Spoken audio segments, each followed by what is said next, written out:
Eu quero me dirigir a esse plenário lembrando que estamos aqui no final do expediente, o plenário mais uma vez vazio, e aqui estou utilizando essa tribuna e confesso, gostaria, senhor presidente, de estar utilizando essa tribuna para falar, por exemplo, do grande trabalho que a Comissão de Orçamento dessa casa tem feito, que ontem realizou uma audiência, fruto de imposição da nossa legislação, no sentido de discutir com o Poder Executivo a Lei de Responsabilidade Fiscal, no sentido de discutir com o Poder Executivo a formulação de um orçamento condizente com o que será efetivamente aplicado,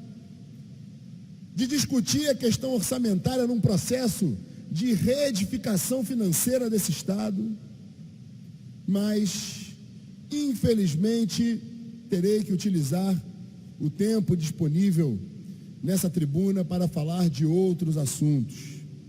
Gostaria, senhor presidente, de utilizar essa tribuna para falar, por exemplo, de 3 municípios relevantes, importantes para o nosso desenvolvimento, aqui nessa tarde representadas por figuras ilustres, como o próprio presidente dessa sessão, deputado Chico Machado, me referindo, por óbvio, ao município de Macaé, nossa capital do petróleo, que, não obstante a tamanha prosperidade, fruto de um commodity, de uma riqueza natural, mas também uma cidade que vem sofrendo muito em função de governos omissos, incompetentes, corruptos, uma cidade favelizada com problemas sociais graves, problemas de desenvolvimento graves, que eu tenho convicção que a cidade de Macaé terá dias muito melhores, deputado Chico Machado.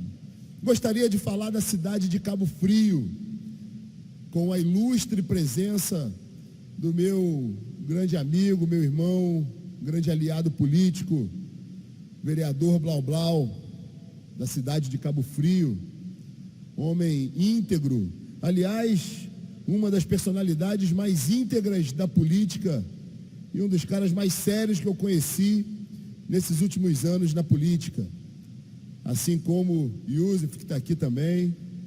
Gostaria, senhor presidente, de falar da cidade de Nilópolis, na minha querida cidade de Nilópolis, da qual eu me orgulho de ser cidadão nilopolitano, título conferido ao meu grande amigo, vereador Jorginei Hungria, cidade de um dos melhores amigos que eu fiz, que a política me deu, que é o Leandro Hungria, grande liderança da cidade de Nilópolis, que tem diuturnamente, vereador Blau Blau, trazido demandas relacionadas à supervia, relacionadas à segurança pública do município, relacionadas à maior oportunidade para os jovens nilopolitanos. Enfim, eu fui servidor orgulhoso daquela cidade, assim como de outros municípios do nosso estado. Em Nilópolis eu tive a possibilidade, a grande oportunidade, deputado Chico Machado, de fundar o PROCON municipal. Tive a possibilidade de levar à frente, instituir a Casa da Mulher Nilopolitana, a nova Casa da Mulher Nilopolitana. Tive a possibilidade de conduzir a Jornada Mundial da Juventude. Tive a possibilidade de instituir programas ali como Eco Nilópolis, como Nilópolis Mais Igual, assim como outras tantas realizações que eu me orgulho de ter feito a Baixada Fluminense, que, aliás, me conferiram 25 mil votos na região da Baixada Fluminense, e fico feliz com a sua citação, deputado Chico Machado. Me orgulho de ter sido o deputado estadual mais votado dessa legislatura.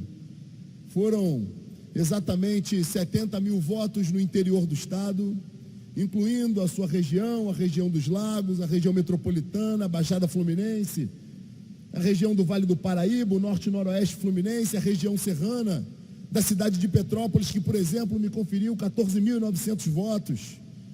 Mas também, deputado Chico Machado, foram 70 mil votos na capital desse estado.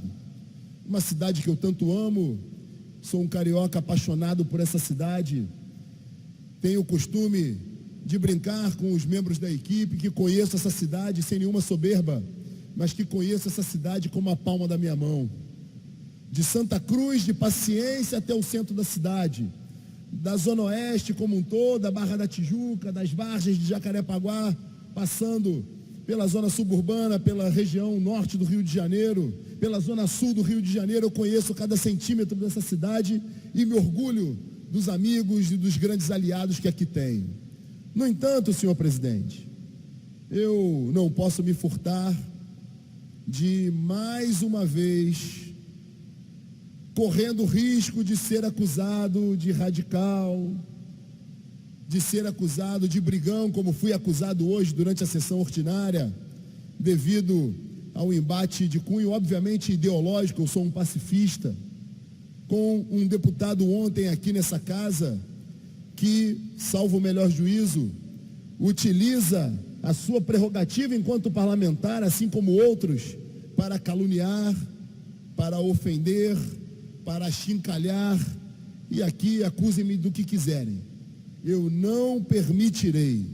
Ontem eu ouvi impropérios aqui nessa tribuna sobre a honra de quem eu considero um dos maiores deputados da história dessa casa, hoje senador da República, e que eu tive a honra de ontem à noite ainda estar ao lado dele em Brasília, buscando orientação, acompanhando a nossa bancada federal, que é o meu líder político, meu irmão, senador da República, Flávio Bolsonaro. Então não permitirei acusações levianas, caluniosas, querendo fazer ilações do Flávio Bolsonaro, minha e de qualquer outro deputado dessa casa, sobretudo da nossa bancada do PSL, qualquer tipo de relação, ilação, acusação, que nós estaríamos relacionados com milícia, que nós estaríamos fazendo uma política do ódio. Aliás, senhor presidente,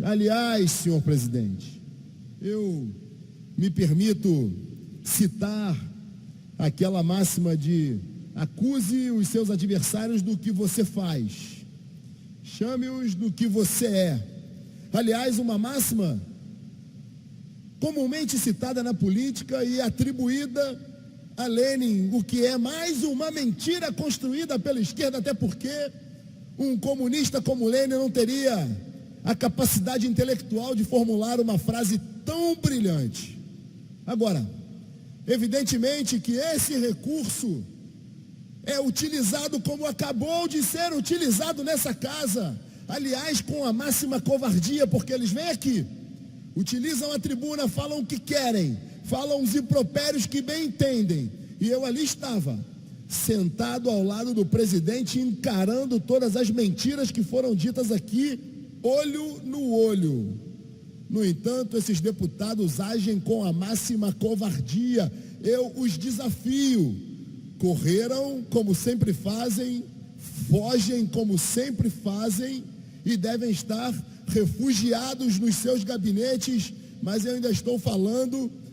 Vossas Excelências estão ouvindo pela TV Alerj ou então pelo sistema sonoro dessa casa, e eu vos desafio que volte a esse plenário e me encare e refute o que eu estou dizendo. Quero dizer, senhor presidente, que não vou usar como fui, aliás, nunca usei, porque não é o meu padrão moral, não é o meu padrão de educação e comportamental, usar qualquer tipo de ofensa, de palavras de baixo nível. Nunca farei, jamais farei. Aliás, eu sou um admirador do nosso vernáculo e respeito o nosso vernáculo. Eu nunca na minha vida falaria que tenho uma mandata. Eu nunca na minha vida falaria que tínhamos uma presidenta. Eu não crio palavras, senhor presidente. Eu não crio palavras. Eu não distorço as palavras do nosso português para trazer mentiras. Eu não falo, por exemplo, que organizações muitas vezes criminosas e que usam do dinheiro público para fomentar a discórdia, a divisão do Brasil. Eu nunca chamaria essas organizações, que deveriam sim ser chamadas de organizações criminosas, eu nunca chamaria de coletivo. Aliás, eu acho ridículo esse tipo de linguajar esdrúxulo que essa esquerda também esdrúxula utiliza cotidianamente. Senhor presidente, eu preciso trazer à tona, antes de concluir, o que foi dito aqui, nessa tribuna.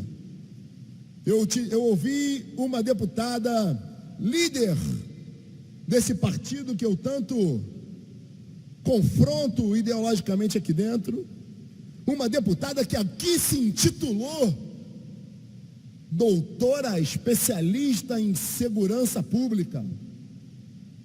Meu Deus, Senhor, perdoem, eles definitivamente não sabem o que falam.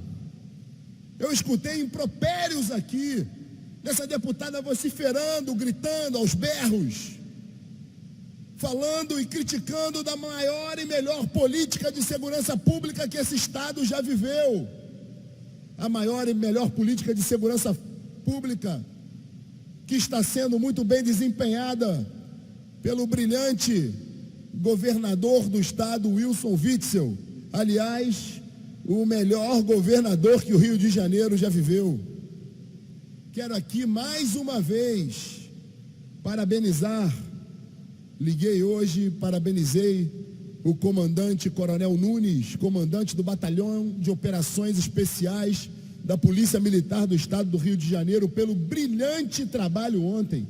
Uma operação que salvou vidas.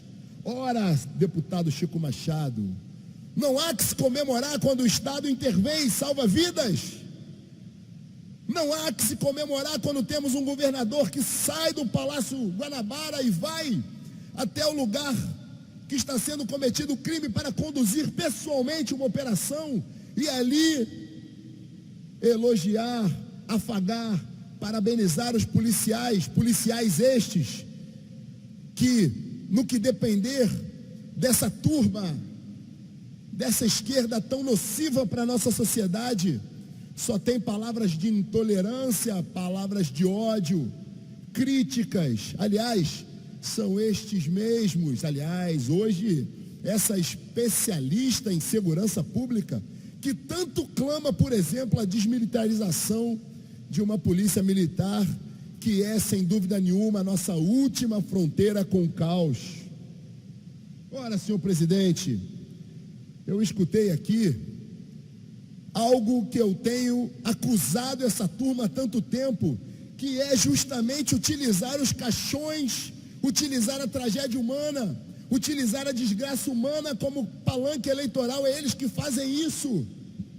Ora, senhor presidente, a vereadora citada por essa deputada, brutalmente assassinada, assim como as mais de 60 mil pessoas que morrem todos os anos no Brasil, as mais de 60 mil vítimas de uma criminalidade que extermina famílias nesse país, brutalmente assassinada, e que eu, como deputado, exijo e parabenizo a Polícia Civil do Estado do Rio de Janeiro, que buscou os assassinos da vereadora. Exijo que a gente descubra, prenda, puna os mandantes desse crime bárbaro. Agora, eu percebo o tempo inteiro, e hoje, mais uma vez, a deputada que me antecedeu vem aqui a essa tribuna e utiliza o caixão dessa vereadora mais uma vez como seu palanque eleitoral. Ora, e que quem faz isso somos nós? Que mentira, que falácia, que covardia. Senhor presidente, para concluir, eu escutei frases aqui como política do abate, política de sangue, política de ódio, uma política de segurança pública inescrupulosa. Escutei uma sanha sanguinária dos agentes de segurança. Todos esses impropérios ditos por essa deputada líder desse partido que tanto mal faz ao Rio de Janeiro, que me antecedeu aqui nessa tribuna, eu simplesmente traduziria numa única palavra: bandidolatria. Essa turma insiste insiste em afagar, em defender os piores marginais, os piores facínoras desse Estado. Aliás, eu já trouxe na semana passada, a essa mesma tribuna, a célebre fotografia daquele deputado que tem frouxo até no nome, abraçado, confraternizando, regozijando, sorrindo ao lado dos piores facínoras desse Estado. Esse mesmo partido, liderado aqui nessa casa por essa especialista em segurança pública, doutora em segurança pública, esse mesmo partido tem na Câmara de Vereadores um vereador que orgulhosamente expõe em seu material de campanha, em seu gabinete, a folha da maconha, uma droga nociva, mortal e que dizima tantas famílias, dilacera famílias nessa cidade, nesse estado. Ora, quanto absurdo um estado com pautas tão importantes para serem enfrentadas, num processo de reconstrução onde esse parlamento está, mas todos os deputados deveriam estar de braços dados com o governador do estado, reconstruindo esse estado. E, no entanto, o que temos aqui é o tempo inteiro essa narrativa maléfica, uma narrativa de querer dividir, uma narrativa de querer destruir, de querer ofender, de querer achincalhar reputações, mas que ao mesmo deputado que eu tive um embate ontem aqui, ainda por ocasião do processo eleitoral, eu lhe disse: vocês terão dias muito difíceis e estão tendo. Senhor presidente, para concluir, essa deputada, quando cita o meu nome, de forma indireta, porque são covardes, eles esquecem algo que Vossa Excelência bem lembrou quando me chamou para subir essa tribuna. Eu não fiquei conhecido por um gesto, não. Aliás, senhora deputada, especialista, doutora, superpoderosa, líder desse partido, eu sou tão somente um cidadão desse estado e dessa cidade que tanto ama o Rio de Janeiro. Não sou melhor que ninguém. Esse brochinho de deputado não me confere superpoderes, muito pelo contrário. Nós estamos exercendo um mandato. Isso não me faz melhor do que ninguém. Pode chorar, pode espernear, pode fazer a carinha feia de sempre, mas eu trago propostas para esse estado e trabalho. Além de ter sido o deputado mais votado desse estado, eu me orgulho de ser um dos mais atuantes, senhora deputada. Então, Vossas Excelências terão que aturar. Senhor presidente, indignação seletiva tem eles. Senhor presidente, todas as vidas merecem ser preservadas. A vida é um bem inegociável, inalienável. Nós, sim, nos solidarizamos a todos aqueles que perderam e perdem as suas vidas nessa guerra, que sim, o estado do Rio de Janeiro está ganhando e nós defendemos o estado aqui. Eu estive no final de semana no Morro do Borel, na Tijuca, para conversar inclusive com uma dessas vítimas, um jovem com um futuro brilhante, que foi brutalmente assassinado nessa guerra de facções. Mas eles insistiram em botar a culpa na polícia. E essa deputada desse mesmo partido, aliás, mais uma deputada desse partido, não permitiu de forma absolutamente intolerante que nós conversássemos com o pai da vítima. Tirou o pai da vítima da conversa, está nas minhas redes sociais. É só você ver. Senhor presidente, para concluir, nós vamos aos cemitérios, sim. Sobretudo quando um agente da lei, quando um agente de segurança está ali no caixão, quando eu tenho a possibilidade de ver uma das cenas mais tristes da minha vida, que foi o filho de um desses policiais de apenas 7 anos de idade, vestindo a boina de seu pai, chorando, um herói do Rio de Janeiro ali morto. Então, podem falar o que quiser, vocês têm que engolir o que nós estamos fazendo nesse estado, que é reconstruir esse estado, que é enfrentar a criminalidade com rigor que nunca foi feito antes, que é dar o valor a quem de direito, que é valorizar as nossas forças de segurança e definitivamente colocá-los, vocês dessa esquerda maléfica, no ostracismo político, que é o lugar que vocês nunca deveriam ter saído. Vocês só fazem mal ao Rio de Janeiro. Nós vamos mudar o Rio de Janeiro, custe o que custar. O futuro não é o que tememos. O futuro é o que ousamos, já dizia o grande governador Carlos Lacerda, que vocês, assim como o maior governador do Rio de Janeiro, Wilson Witzel, têm arrepios de ouvir o nome. Lamento para vocês.